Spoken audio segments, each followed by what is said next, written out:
Stangibelisco here with a brief description of two important principles in astronomy which you probably will learn in middle school or in high school astronomy courses. Kepler's first and second laws, named after Johann Kepler, a German mathematician, astronomer, and, believe it or not, astrologer who lived from 1571 until 1630 AD. These laws are credited to him.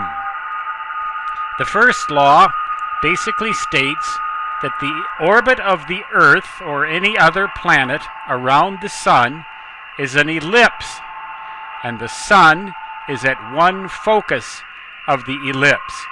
In the case of the Earth, the ellipse is not particularly elongated. Perihelion, the closest approach of the Earth to the Sun, which strangely enough, a lot of people are surprised by this, occurs in January. Every January, perihelion, about 92 million miles away from the Sun. And every July, aphelion, approximately 94 million miles away from the Sun. So the ellipse is nowhere near as long as this. Only the planet, or one might say the comet Pluto, has an orbit that's this elongated or anything near that elongated. But right now, what I'd like to focus on is Kepler's second law, which states that the area swept out by a planet with respect to the Sun, if you make a triangle like this with a curved base like that, because of the circular or elliptical nature of the orbit, the area here is always equal to the area here as long as the times are equal. And that explains quantitatively the extent to which a planet moves more slowly near aphelion than it does near perihelion. So although the Sun is closer to the Earth in the winter, doesn't make very much heating difference, but winter races by more quickly than it would if the Earth were orbiting in a perfect circle.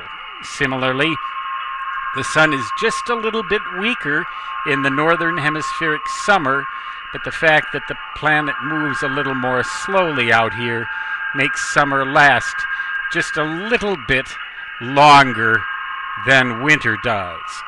Kepler's first and second laws. The more elongated the ellipse, when you have equal time periods, the greater the difference in the appearances of these triangles. But no matter how elongated the ellipse, as long as these time periods are equal, these areas will be equal. Kepler's second law. Once again, the first law, the orbit of every planet, asteroid, or any other object around the Sun, assuming that it's not disturbed by the gravitation of any other object, is an ellipse with the Sun at one focus. And Kepler's second law, equal areas are swept out in equal periods of time. Stangibelisco signing off. Until next time, so long.